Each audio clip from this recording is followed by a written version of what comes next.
Hi there, it's Sam from poodles.co.uk. Thank you ever so much for joining me today. Today's project is this one, and it's a rather lovely box that is, it's 3 inches by 3 inches by 1 inch deep, which is 7.5 by 7.5 by 2.5 centimetres. And it's one of those great size boxes that you can just fill with all sorts of goodies. I'm not going to open it up because I'll never get the ribbon back on. But it just opens up like that, and it's actually open here. It's not... there you go, you can see it better there. So it is open, it's just this little flap here, so it's all held together with the ribbons, but I love it. So I'm going to go and make a slightly different version of it for you. So this used the penned and painted stamp set. My brain's gone to mush. But I'm going to do a slightly festive version because starting next week, woohoo, Poodles Advent Countdown is starting. Loving it. 24 projects are coming out to you. So I'm doing my last of my sort of, you know, could use it for Christmas, could use it for any kind of season projects before we get properly started on Christmas. So, piece of cardstock, 8.5 by 5 inches, 21 by 12.5 centimetres if you work in metric. So you can get 2 from a sheet of cardstock. If you work in 8.5 by 11, you can get 2. If you work in international A4, you can get 2. Marvellous. We're going to score first, stamp after, and I'm heat embossing. Okay, so on the long side, the 8.5 inch side, score it at 1, 4, 5 and 8, which in metric is 2.5, 10, 12.5 and 2.5, 10, 12.5 and 20. So on the imperial version you've got a little half-inch bit here. On the metric version, you're going to have 1 centimetre, so it's going to just be a smidge shallower, but it's not a problem.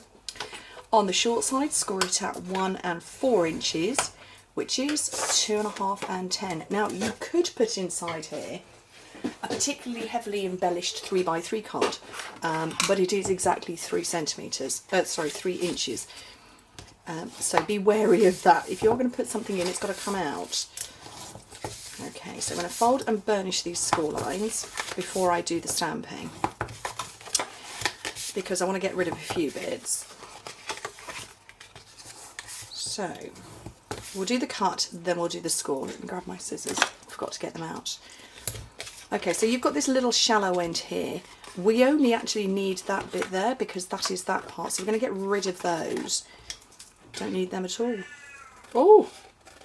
That was a bit shouty. I've got 2 boys off sick today with horrible coughs that are making them sick. And one of them has just been up and he's just gone and got himself a shower to see if he feels better, and the cat's a bit cross because she was asleep on his bed. She's not happy now. Okay, so these little squares I'm just wedging in ever so slightly. If you haven't seen me do this before, you cut straight down the rectangular part, which will be on the outside, and the little squares are going to tuck away inside, so they're the bits you wedge into. I'll bring it round and hover it in a second for you.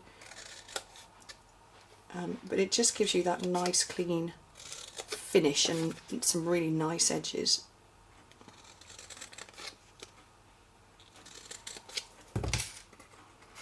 So hopefully you can see that on my hand. So there's just a tiny little wedge there and there, and it goes all the way round. So this is the part we're going to stamp on, so let's get rid of all of that. As I said before, I'm heat embossing it, and I'm going to turn that bit over, and I'm just going to bring in a bit of scrap to cover there. Actually, I'll probably want to use my embossing buddy first. This has just got, well, some of us of a certain age might remember it being called Fuller's Earth. It's like baby powder.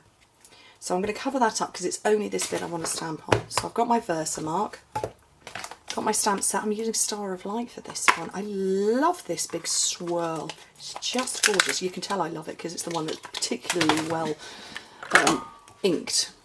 So get that on my block. And Versamark is particularly sticky, but it is also one that you do need to re-ink quite frequently. So I want the majority of my swirl there.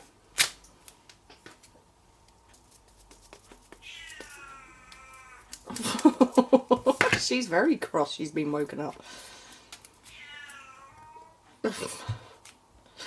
And a bit there. Oh, she's not a happy lady, is she? And then another last little bit there. Oh, it's like the world came to an end. She's going to so be on the desk in a minute. She's probably going to be on the desk when I've got the embossing powder out. Okay, so I've got another piece of scrap paper here.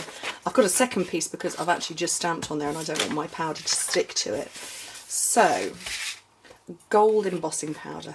Love it. And I'm just going to throw it across it, really.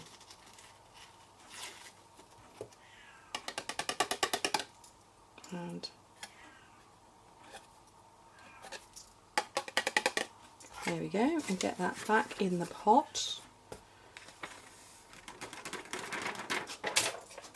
And I'm going to bring out my heat gun now. So if you've got me on a loud volume, high volume, turn the volume down now. So I'm going to warm this up on my hands first, just to get the full heat coming through. And then I'm going to start embossing this, and it's beautiful because it will go very glossy. And I want to keep it moving because I really don't want this to buckle, which when you heat emboss, sometimes that can happen. There you go, it's just beginning to go up there.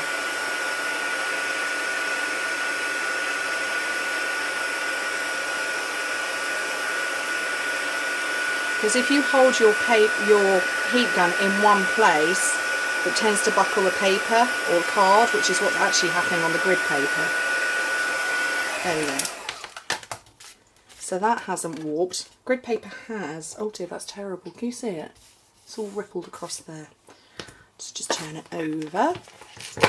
And you can see my anti-slip mat. Lovely lady called Jen sent me that, and my grid paper doesn't move.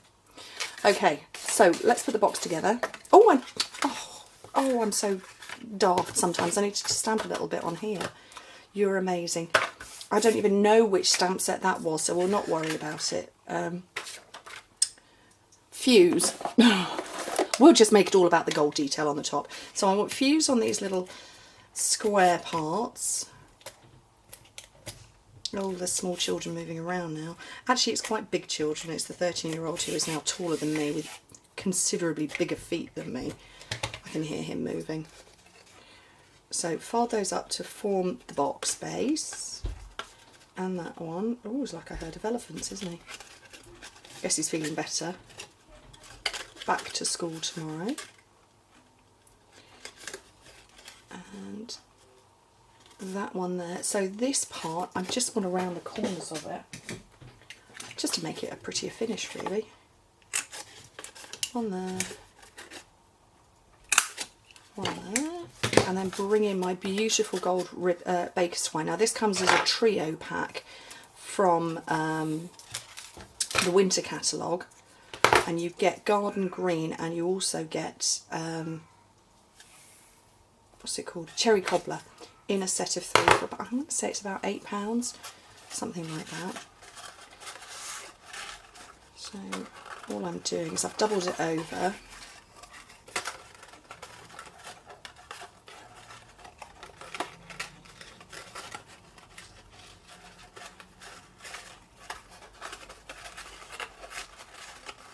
Position it up, tie a knot or a bow, whichever you fancy. And you could actually put a loop on that and hang it from a tree with not too much stuff in it, because it might get a little bit weighty. Let's see if I can tie a bow. We had this conversation at team training the other day that I can tie a bow and it's not attached to something, but as soon as it's wrapped around something, it's game over for me. And there were quite a few others who said the same, actually, that, see, look, I really can't tie bows, can I?